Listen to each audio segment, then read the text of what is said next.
super quick succession. But even though it's a brief moment of relief here for Sado, the fact that he managed to survive this whole exchange, unfortunately still, it's all an uphill battle. Sure, you've got 3 eliminations, but you are a solo now, trying to make your way out of the storm. Not sure how that's gonna pan out for him, but this is massive right now. Peterbot, Poyo, sure, they might have a little bit of a gap between themselves and everybody else on the leaderboard. 56 points to be exact, but at the same time, Peterbot, he's already a solo in the 6th zone. Peterbot may have his community on his back, but the rest of this lobby, the rest of the world is hoping he does not perform well. Acorn is going to be the resulting team of the reason Poyo is down and out.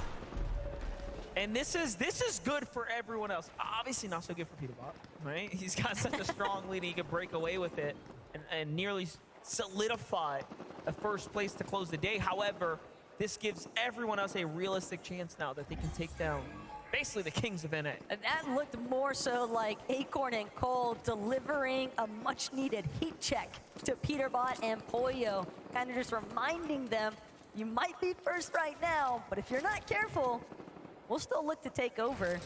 Granted, Acorn Cole currently sitting outside of the top 5 even.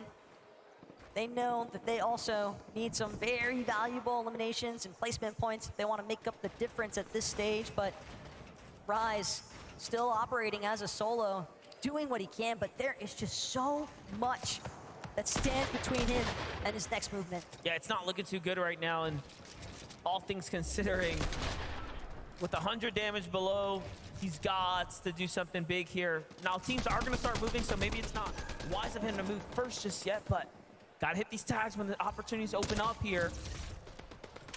First one's a miss. No second reveals itself, so now he has to push his way in. He sees Crisp here. Crisp comes in. This is one of his chances, and he finds the tag there. Meanwhile, what's happening on the other side? Clicks also similar pressures, but they find the Asian chance of Bobby on the backside of the zone there, and Larpex, and take them down. Yeah, that was a nice moment as well for Clix and Veno, because as you can see, they are just barely managing to stay above water at this point. 27 above on the damage threshold, be exact. And Veno already taking note, some teams that might be elevated a little bit higher than their current position, but Yuma has absolutely no idea where these shots are pulling in from. It looks like he's getting lit up from 2 different directions, and Batman Booga actually gonna be the one credited for that takedown, but Veno, Clix just chopping directly through the center. They've done a decent job as well of making sure to go unnoticed. Clix out of ammunition for his rifle. This is the worst we have seen this duo, and arguably the most important game right now. So all they have is each other at this point, and this is why they continue to remain below the surge, is because they don't really have the rifle ammo to find the tags. These shotgun pelts, I mean, they're not much. They're not going to do much. You have to take one of these wall-to-wall exchanges here.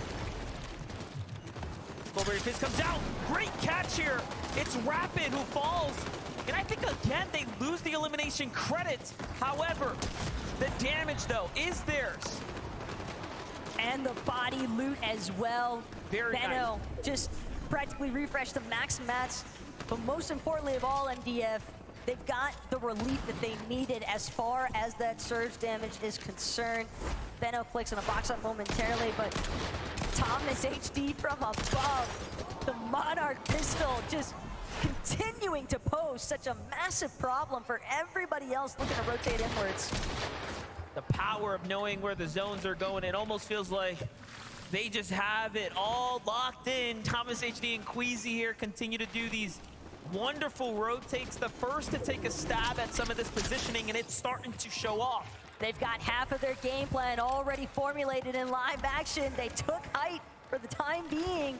Now they just need to not get eliminated. Peterbot as well, fighting his way through this lobby, refusing to budge. You would think that he's still a fully intact duo with the way that he plays. So much swagger inside of his own gameplay. Veno also barely managed to cling on to life, but 5 eliminations as well for Clix and Veno at this stage. I was gonna say barely holding on, but Veno was there still. Just Flowberry Fizz, the refreshes now. Things are starting to come together. Peterbot's got his eyes on the prize here, though. This is the villain arc for Peterbot right now, unfolding before our eyes here. He continues to swing his way through this crevice here, but no! Doesn't take the first shot as a warning, and that's a huge mistake now. The first mistake we have actually seen from Peterbot right there. He should have known better. Clix, on the other hand, he's gonna get credit for Gadu. CM might still be kicking somewhere, but at least for right now, Clix, Veno, they're managing to find the refreshes when they need them most. Flixie and Vico, though, they've taken note of the team across the way from their current position. They're looking to try and get the chop from secondary height. Flixie, in fact, even hoping that he continues to build up. He's trying to cut off Queasy, and he finds him falling straight to the ground. Queasy jumps up and just gets melted there. That's the problem with the Flowberry Fizz. Unfortunately, now Vico and Flixie have a real opportunity here to take high ground, secure it, solidify their spot straight to the end game. Meanwhile, noticeable names alive. Bugha, Aviv, Quanti, and Gone still standing. Ed is in this lobby. Acorn and Cold are still alive. Wow. And the save from Thomas HD onto Queasy, though, was definitely not something I saw coming.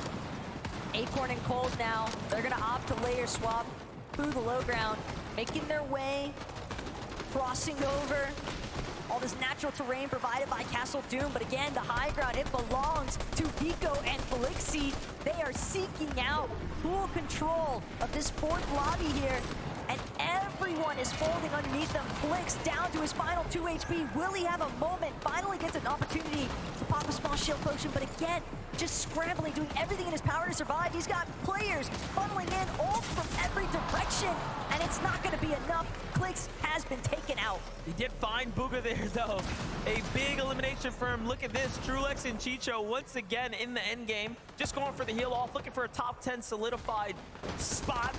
But it's not going to be easy. This Castle Doom is very hard to navigate across. Remember, these walls are extremely high HP, but look who's back in action. Thomas HD is almost figuratively and literally putting Queasy on his back this game right now, and Queasy gave him the credit last round, and rightfully so. We're seeing him really work for it. Acorn falls now.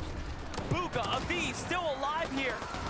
We couldn't have found a better time to talk about them, because they've managed to rat their way through the castle here, and now finding Max to stay alive and get back. Meanwhile, Flixie and Vico jumping their way back up into this top 5. Flixie and Vico from the rooftops now by Castle Doom. Bugha and Aviv functioning out of the attics exclusively, but Thomas has lost Queasy yet again, only this time no opportunity for the revive. In fact, he's down and out for the count as well. Skrull doing everything he can to just try and make it back into zone, but it's all up to Vico and Flixie to hold their ground. They're gonna cut Skrull off in the process. Vico nearly gets credit for the knock, but instead we'll have to watch that one slip away. Vico finds that extra elimination, though. They are slowly cutting down the poles here, getting closer and closer to the roots. Give a look at it. 7 elims for Flixie and Vico. Bugha and Aviv not looking to jump up into the flames that are Vico and Flixie. Give it a second, though. No match. They have to continue to farm here. And like we talked about, this building, very, very interesting to try to navigate through. Armored wall comes in. At the very least, Bugha's trying to, make this a war of attrition, and they find an elimination. Another big one here. More points here. Vico and Flixie are coming down. They had enough of the weight. They find Aviv on the backside there. Vico losing a lot of HP to the Storm, though. Vico nearly getting trapped in the process there, but unfortunately for Aviv and Bugha, they're gonna get caught inside the structure. They're trying to work their way through. Aviv barely has it, but Vico and Flixie, just a little bit more HP to work with. They bring this one home. And it's almost like they just keep doing it now. Vico and Flixie, a very, very clearly strong duo here, showing up in spades, putting up the performance, and you can see the look on their faces is expression of pure excitement. They're ready to take this. Alrighty, would you please put your hands together for your game 4 winners? It's Vico and Flixie! Come on, people! boys. Come on, enjoy the moment, enjoy the moment. Unbelievable there. You guys are always so smiling, so happy, and you must be very happy with the Victory Royale. Talk me through the moment there. We saw that taking the high ground, Queasy goes down, courtesy of beaming out the sky, your partner in crime here. That was the goat right there. That was a big moment, right? Capturing that high ground really made that game yours. Yeah, exactly. We just decided to key like forecast this game because we said if we get forecast, we just guarantee win, you know, because we needed like a win to get comeback. So we just decided to play high on that, and then yeah, they just counter sprayed, and Felix just said the spray, and yeah. It was pretty special. Yeah, it was. Yeah, it was. I mean, talk us. You came very